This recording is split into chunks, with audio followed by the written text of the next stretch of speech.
When my community gave our nation the direction to be carbon neutral by 2030, I experienced elation. But right after that, I was eclipsed by a form of dread because I was thinking, okay, now how do we do this? This is a big task. My name is Dana Tisha Tram, and I am the chief of the Vantakwichin First Nation. Dana lives in a remote part of the Yukon above the Arctic Circle, and just like many communities in the north, they aren't connected to the electrical grid. Our community is not connected by road or by grid, so we can't just keep expecting diesel to be flown to our communities. But last year, after installing a solar farm, Chief Dana remembers the exact moment when everything changed. I was in my office working away, and I got a call. And someone said, get outside right now. And they said, quick. So I ran out of my office and I was like, what? And they said, listen, the generators are off. And I stopped and it was dead quiet. And a raven cawed across the village and I heard it. So that silence in that August was the first time in about 70 years that there was actual silence. That silence marked the first time the community captured enough solar energy to turn off the generators. What happened that day was proof that things could be different. The project now supplies enough energy from the sun to keep the generators off from March to late September, getting the nation one step closer to self-sustainability. My community is a microcosm of the world right now, and we're trying to achieve self-sustainability and that balance as the world is really trying to do that as well. Building cleaner energy systems is a massively complex task. But what I take from the chief's story is we need to celebrate those quiet wins. My grandfather, it was said, could run with the caribou. And now his grandson flies around the world with a supercomputer in his pocket. I've heard the elders say there's no going back. What we have to do is move forward. And what that really means to me is that this generation, and especially as Indigenous people, but also as non-Indigenous, what we are tasked with is how do we move forward in creating the balance that we know the world needs. Like Chief Tisha Tram said, helping his northern community get to carbon neutral in the next 8 years is a big task.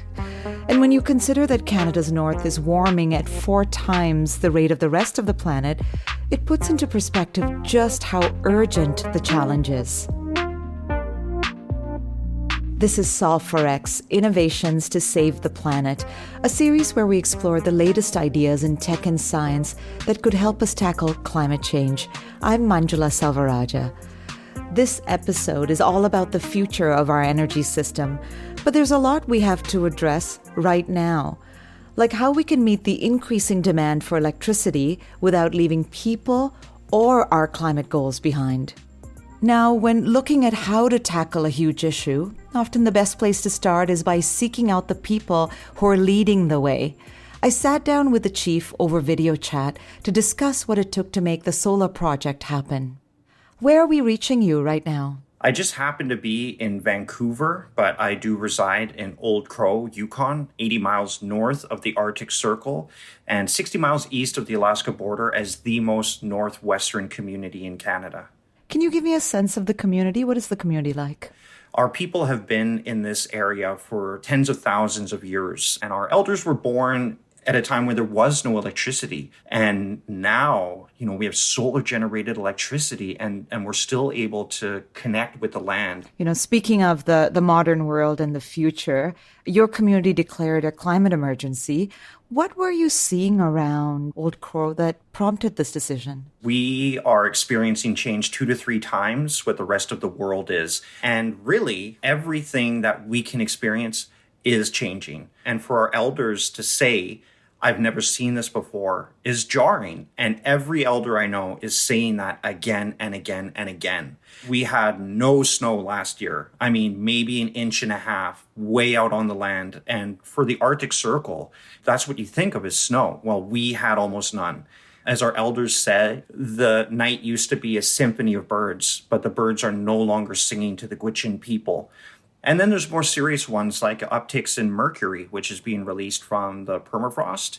And our animals, such as fish, are not able to get rid of the mercury, which is retained in their livers. So we have warnings for our young children and pregnant women not to eat the livers of these fish. I'm sorry to hear all of these things. This is certainly troubling for a community and a chief to have to deal with.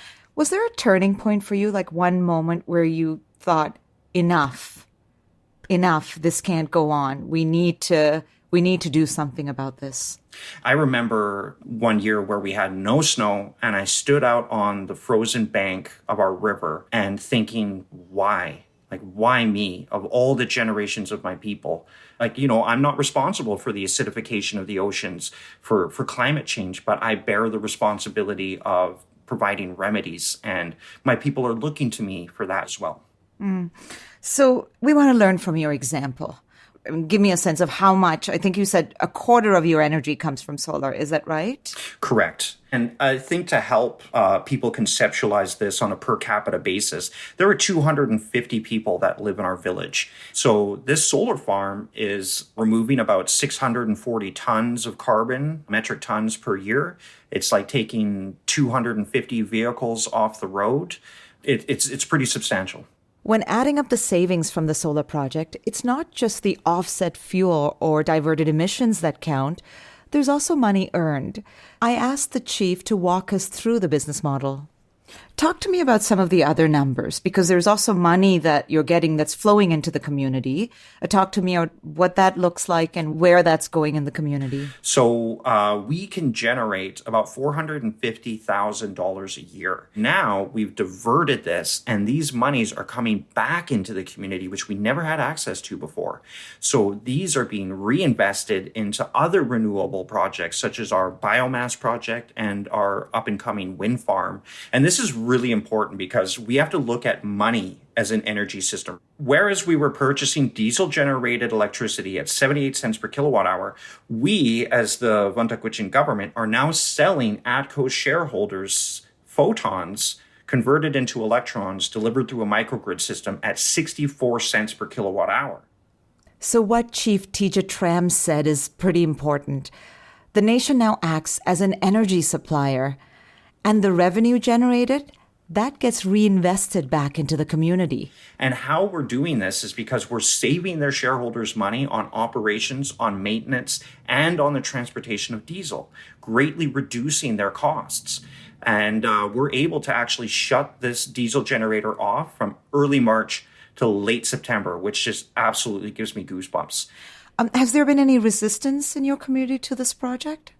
I love this question because there was. At one public meeting, we got some very stern messaging from some of our elders because our proposed area beside our airstrip was a traditional berry patch. And our elders, when you see that look in their eye, it feels like you're in the principal's office, And they were telling us, you don't build in that berry patch. That's where I collect my berries, my cranberries, my blueberries, and you're not going to mess with that. And so what we ended up doing is we found a balance. So we have a gravel pad, and they're done in strips with the berry patches in between the solar panels. So you have nature and man's technology both doing the same thing, providing for our community. And now you come to our community and you can see elders harvesting berries beside solar panels, which is just incredible imagery and shows the juxtaposition of changing times. Now, you talked about getting over that resistance, and I can imagine for certainly the elders in my family are people that you don't debate with. Exactly. I can't even imagine what you had to face there. Were there other sort of areas of resistance that you faced to the project? Because this was a substantial change that you were making. Actually, there wasn't. When you look at our community held hostage by combustion technology, there was incredible support because there is no other viable option for us. Electricity and, maybe even the economy and the way we organize ourselves as societies are just a tool. And we really have to remember who we are, our identity as people and our communities to better inform those tools. And my community is just one that really hangs on to and is guided by Indigenous principles, which are about renewability, reciprocity, and giving back, right? For everything we get, we have to give back. And if our community can, with one single renewable energy project, satisfy 1/4 of our entire community's energy needs, then what are other cities and regions doing around the world as well? Speaking to Chief Teja Tram shows us how an investment in renewables can help address climate change and energy security all at once. But if you look at the share of greenhouse gas emissions across Canada, the North only contributes a fraction of what the rest of us in Canada are responsible for. As we move towards electrifying more and more of society, from our homes to cars and trains and industry, that's going to mean we'll need a lot more electricity. But upgrading the grid to meet that demand is not so straightforward, especially when you consider that the grid is already facing increased pressure from more frequent storms and other kinds of extreme weather events brought on by climate change. Incredible storm which tore through the capital region and much of Ontario, causing widespread damage and power outages. Extreme winds toppled trees and caused extensive damage to power lines. With millions of Texans struggling to keep warm, several power generators failed, crippling the system. Experts in the US and Canada warned that if we don't plan accordingly, these kinds of blackouts could become more frequent. This is something that Professor Destiny Knock is looking into. I reached out to Professor Knock to learn about the obstacles we face in greening the grid. As we electrify everything and our basic needs are tied to electricity, the more important it becomes to have a really, really reliable system. Destiny is a professor of civil and environmental engineering at Carnegie Mellon University, where she studies the vulnerabilities of the energy system. How does climate change affect the grid? First, it can make it difficult to maintain and do maintenance on the grids. It can make the grid more unstable and challenge the reliability of the grid. So when we're thinking about these extremes in the Texas disaster during the winter storm, that was an extreme weather event. When we look at, well, what happened, it was that the grid in Texas was not designed to handle such extreme cold temperatures. What are the challenges with integrating sustainable energy into the system? Right now, the way that the grid is built and operated is it's very focused on the supply. Now we are changing to have a more kind of like when it comes type of resource. So we have the wind and the sun, and they're not always there when you want to use them. And that's why we need to have more demand side flexibility in order to match out the supply. Because if you don't have supply equaling demand, then this actually can mess up your generators, and it can cause the electric machines to oscillate, or which is just vibrating up and down at very high speeds, and that can cause them to break. So as more renewable energy is added to the mix, there's more variability in supply and demand.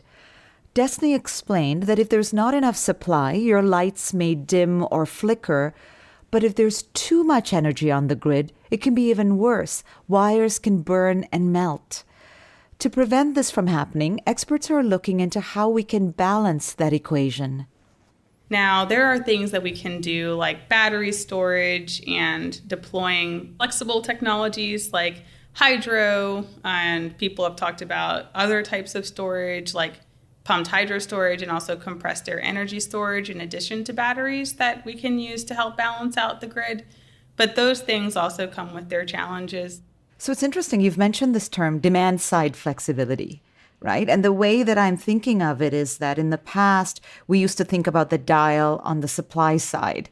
And what you're saying now is that we have to think about putting dials or more dials on the demand side of things, on the customer side. Is that right? Yeah, that's right. So this could mean that we're going to need to have more smart thermostats, and maybe the utility company will have certain numbers of customers that are able to do demand response. We're going to need to have more forecasting and better forecasting of when the clouds are going to roll in, when wind speeds are going to change. And we're also going to need to be able to have a deeper understanding about how much energy people need to satisfy their basic needs. Because if we are doing this demand side flexibility, then we need to make sure that we're not unknowingly putting people at risk of a really high heat house in the summer, for example. Are you seeing more people worried about these issues of increased usage and the grid not being able to sustain that in the short term? I do see that there are people who are concerned with this increased electricity demand. There's a lot of people out there who are very gung-ho, electrify everything, and I am too, but that means that we need to deploy technology at a much faster rate than we are if we're going to reach 100% renewable grid or even like 100% low carbon grid.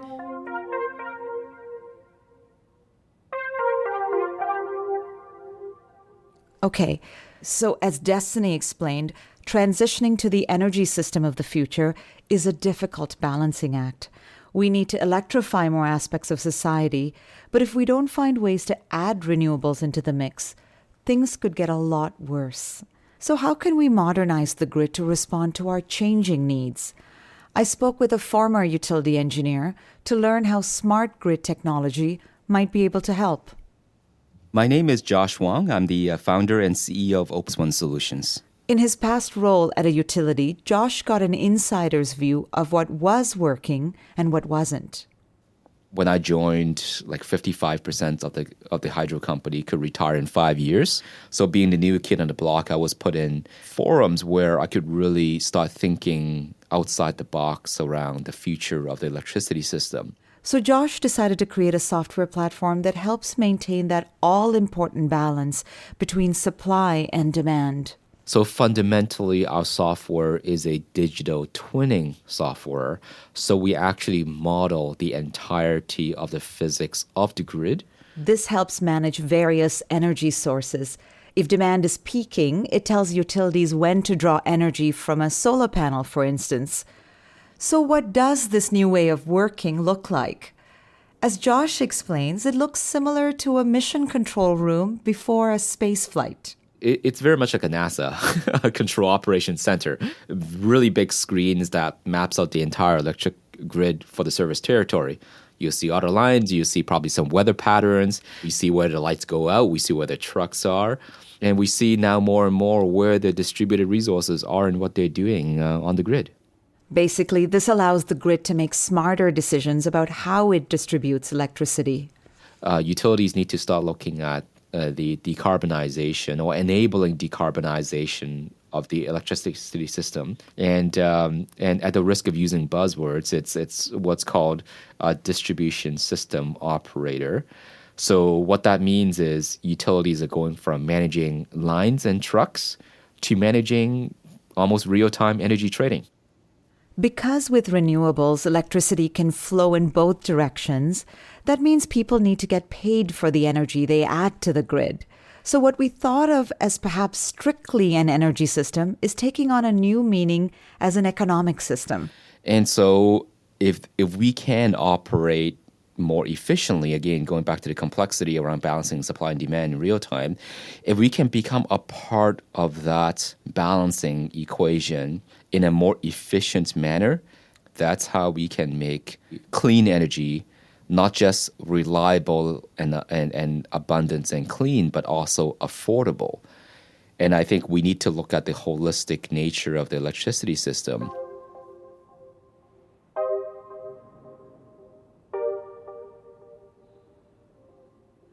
But thinking about the grid, it's more than just wires and electrons, or even data and now dollar signs. Behind what we call the grid are the people who depend on it. I asked energy expert Destiny Knock what else we need to keep in mind as we build out the energy system of the future. If air conditioning units are the main adaptation strategy, then the grid now becomes a health risk. Destiny's research reveals the way we measure and understand energy poverty hides how a lot of people are already struggling. One thing that we've seen is that low-income groups are just consistently using a lot less than high-income groups, even when you hold the household size constant. So the reason it matters is because electrons can stop people from dying. Heat waves this summer have set new records across the globe. And for people who don't have access to cooling or the funds to afford steep bills, these high temperatures can have serious implications. In Arizona, in one county, so Maricopa County, between the years of 2006 to 2016, there were 228 people that died due to a heat-related death. And that was indoors only, so not even counting the people that died outdoors. And all of those people had air conditioning units, but about half were broken, and the other quarter just said they felt like they couldn't afford to use their air conditioning unit. And so when we're thinking about what it means to have a sustainable and equitable power system, it's about making sure that people feel like they can consume what they need to in order to have a comfortable, healthy, safe life. And that's why the energy equity gap is important, because we're trying to highlight this hidden form of poverty. As it turned out, the day I called destiny was really hot in both Pittsburgh and Toronto. It was a kind of in-your-face reminder of just how closely linked our energy system is to climate change. When we are thinking about the transition to a fully renewable energy system, the biggest challenge is to identify where the last mile is going to be. Who's going to be the last community that we might find that is still using diesel or, having a really hard time shifting to solar? And we need to find those people now and then try to come up with a lot of solutions, whether that be a larger mix of renewable technologies like geothermal technology, but there's a lot of other renewables out there too that we should be looking into and developing further as a technology. In addition to looking into other sources of power, as we look to the future, Destiny raises another important consideration. If we want to do this transition, can we tie energy poverty alleviation with housing poverty alleviation? There's not a need to do them separately. We should do them together.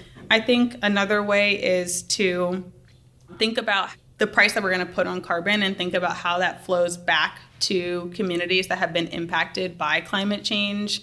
So we know that historically, Black and brown communities have been sited closer to coal power plants and higher polluting power plants.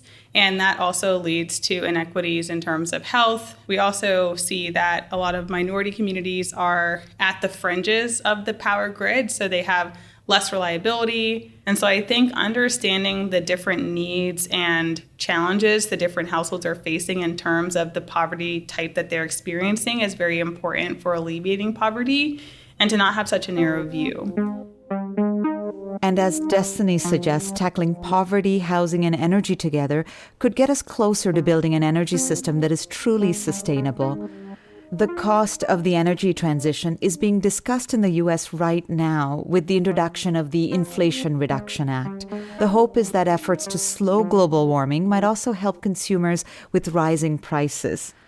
And if we look at the Canadian context, nowhere does housing and energy align more critically than in Canada's north. Energy bills in northern communities are 6 to 10 times higher than in the rest of Canada. So thinking back to my conversation with Chief Teja Tram, I wondered what else we might learn from his leadership. Let's talk about that challenge, getting to carbon neutral by 2030. What's next for you? Really, 1/3 of all of your energy efficiency is going to be in legislation for housing regulation, right? Which is what we're looking at now. So every house that's built has to come to a certain R value, and your R value is basically your heat efficiency. But all of this, the fulcrum in which this teeters these efficiencies is battery technology. And this is really the key to unlock renewable technology as we move forward, and which is a whole nother conversation. And what I really want to work towards is a day where we have electrical heating in our housing that's purely renewable run. As we work towards a better climate and a better future, what can others learn from your experience negotiating out this deal with the utility? This is very key. And I'm very honest with my story and my history. I grew up, ran away from home at 13 and had a rough upbringing. What I would like to share with your listeners is there was a time when I was about 13 years old, standing on a street corner in Whitehorse, the capital of Yukon. And the city felt like a prison to me. My future felt locked in, and I felt helpless. In Northern Canada, and Indigenous peoples largely were 8 times the national suicide rate. And there's a reason for that. And I'm now the chief of my people. And there was a couple of years ago, I was standing on that same street corner. On the phone, I had a federal minister, and we were discussing some really big changes. And I realized I'm on this same street corner from when I was that kid, entering a kind of a depression. And I looked around and I said, this city's not a prison. It's made out of sand, and I can shape it with my hands. So more important than being powerful is feeling powerful. And really what I want your listeners to not just hear, but to feel where their power is too, that we have this, we have it, we can do this. We need courage. This is a call to arms, and I believe it is challenging us as a species, and I believe that we will meet it with the best parts of ourselves and not only prove to the world, but to ourselves that we are worth living here and we can do so in a good way. I truly believe that.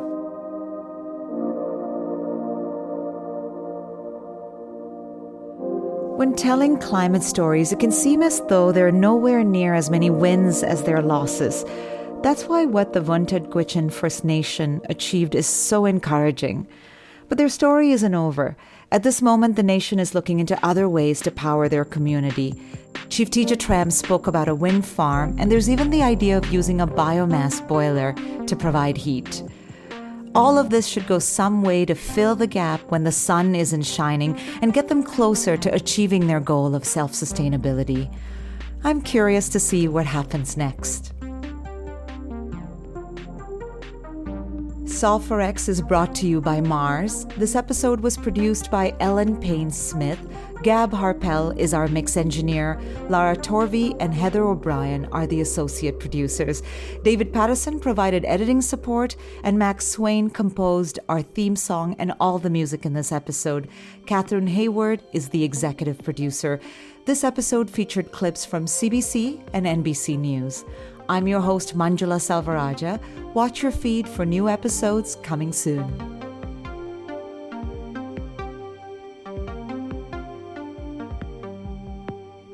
The Mission from Mars initiative was created to help scale carbon-reducing innovations by working to remove the barriers to adopting new technology.